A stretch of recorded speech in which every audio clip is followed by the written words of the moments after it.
The story takes a weird twist here, but there is this confusion in the story about whether Simba's an innocent victim who's set up for the murder of his father, or whether he actually bears some guilt for it, and he's broken some rules and so on. So he's not exactly placed in the position of innocence, but of course he's also been set up by Scar. In any case, Scar tells him that it's his fault, pure and pure, and that because of that he's going to have to leave. He's going to have to be banished beyond the kingdom. Now,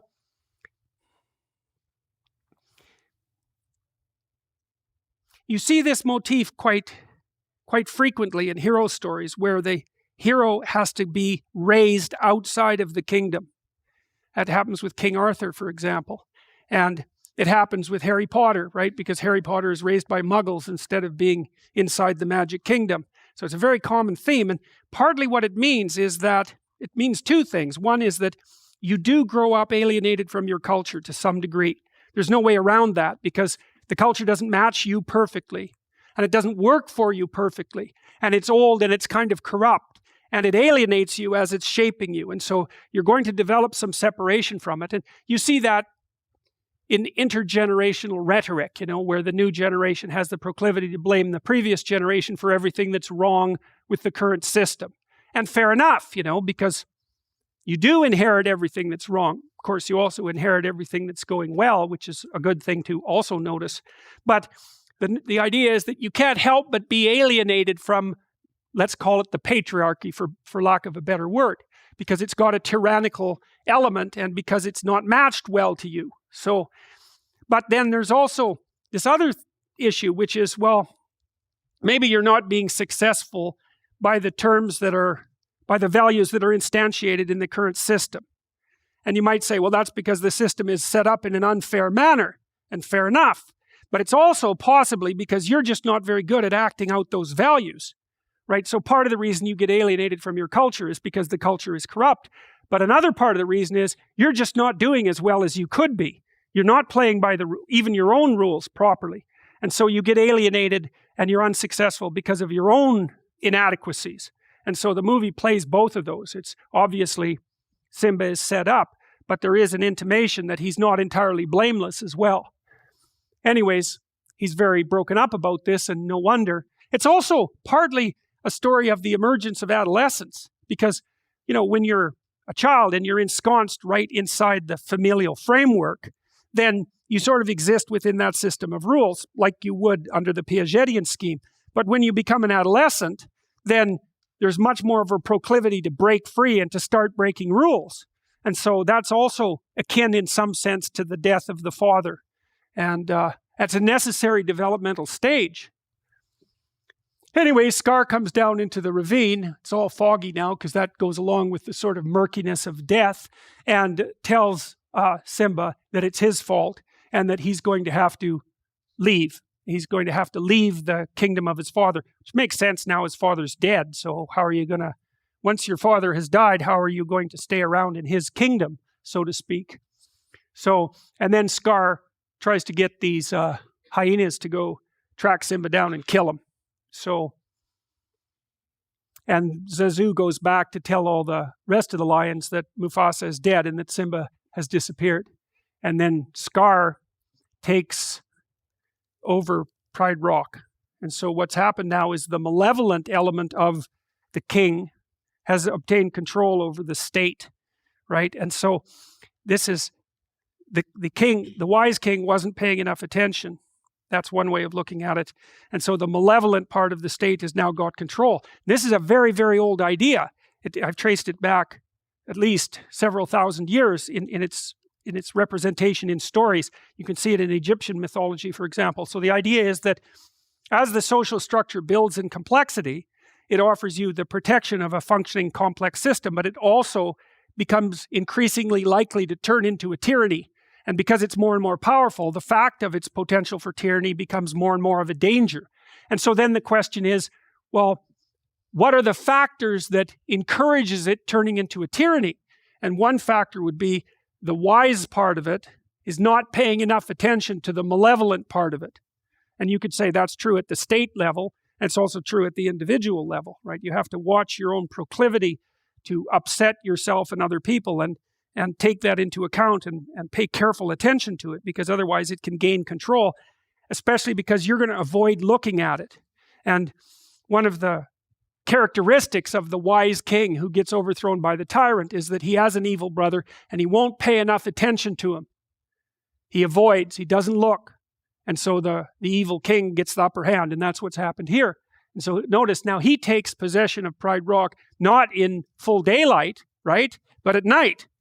So that ties his rule into the rule of unconscious processes and malevolence. All right, so Simba runs away from the kingdom out into the desert. Now, why is that? Well, you remember, and maybe you don't know it, the story of Exodus, when Moses takes the Hebrews out of Egypt, they end up in a desert. Well, why? Well, it's because when you leave a kingdom, no matter how tyrannical, you still fall into disorder. You're out in a place that's desert. There's no civilization there. You know, that's what happened to Iraq after the Americans went in. You know, the Americans, the neocons, were all convinced that the Iraqis would welcome them with open arms and there would be this smooth transition to democracy. Same idea in Libya. It's like, no, that's not what happens. What happens is the state devolves into a desert chaos. And maybe then you can make order, but probably not. And so Simba has left the kingdom, and the first thing that happens is he damn near dies in the desert. And so, you know, if you have an old belief system and it's not working very well and you abandon it, well, good for you, because you're out of the old belief system, but now you're nowhere. One of the things that happens to alcoholics, for example, and other drug addicts as well. So imagine that you're trying to stop drinking. All right, fine. Maybe you have to undergo some medical treatment so when you first stop, you don't die of seizures, because that often happens to people who are addicted to alcohol. So, and they get Valium or something like that from a doctor to see them through the first bits of, what would you call it? Of sobering up. And so they get through it, and then maybe 2 weeks later, they're not physiologically dependent on alcohol anymore. The same thing is true of cocaine. But if you take them back and you put them in their environment, say they go back out of the treatment center, back into the normal world, they start drinking or using right away again. And the reason for that is that, well, let's say you've been an alcoholic for 20 years. Okay. First of all, that's all you do for entertainment. You drink. And all your friends are alcoholics, right? And so, if you're going to stop drinking, not only do you have to rid yourself of the physiological addiction, but you have to completely learn a new way of living. Because what do you know? You have to get rid of all your friends because they're all drunks, pretty much. Or if they're not, they're at least people who are facilitating your drinking. So you have to build a whole new social network. You don't know how to amuse yourself because, of course, the way you've done that is by going to the bar, sitting at home drinking. And so there's a huge hole in your life. You abandon the previous pathological mode of adaptation. But that just leaves you with nothing. And then you have to rebuild that thing from scratch. It's extraordinarily difficult, and that's why so many people fail when they're trying to overcome a major addiction. So, all right, so anyways, Simba's out there in the desert. He's left his family and the comforts of home, and he's discovered by Pumbaa and, what was the little rat's name? Timon? Yes, he's a meerkat, right? Which are very cool things. And they discover him, and this is sort of his transition into adolescence, and he kind of finds, and this is, I would say, more typical of the male transition into adolescence, because females, of course, hit puberty so much younger. The males who aren't very attractive when they're young, and just starting to undergo puberty, they're not very attractive to females. They tend to clump together in gangs and manage the transition over what could be 7 years. So, and that's what happens here, is Simba joins this little gang of, these guys are all right, but they're a little on the primordial side, you might say. One of them is basically just a walking gastrointestinal tract. And the other one he's not so bad, but he's like, a foot high, really. What good is he? And so he's got some second-rate companions out here past the desert, but he's out of childhood now, and now he enters the adolescent world. And what happens here is that very quickly in the film, he goes from being a little cub to a full full adolescence. There's about a 5-minute transition, and so it's the next stage in his development. And now he's out there in this paradise, which is kind of strange because adolescence really is no picnic. But the idea here is that he really doesn't have any responsibilities, right? None. And that is one thing about adolescence is, and even the stage of life that you guys are at, is you have lots to do, but you're not really responsible for anyone other than yourself. And so even though you might be quite burdened with your current responsibilities, it's nothing compared to what it will be like when you have responsibility for children, for example, or for the people that are working for you or whatever. So anyways, out here, it's a kind of impulsive place as well. And adolescence is like that. We've had high school students try to do the future authoring program, where they have to think 3 to 5 years down the road. It's like, forget that. They just can't do it. And I've watched them. And what happens is you immediately become aware of just how little high school students know when they're like 15 or 16. 3 to 5 years, forget it.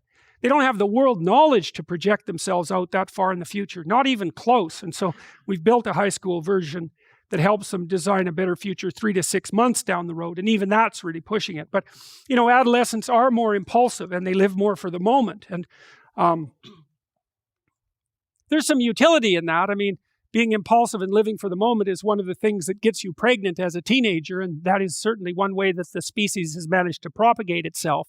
And so positive emotion and impulsivity are very tightly linked. And so he's out there in this adolescent delusional fantasy. That might be one way of thinking about it. But more importantly, he's out there where he's in a domain now where the impulses of the moment basically take precedence.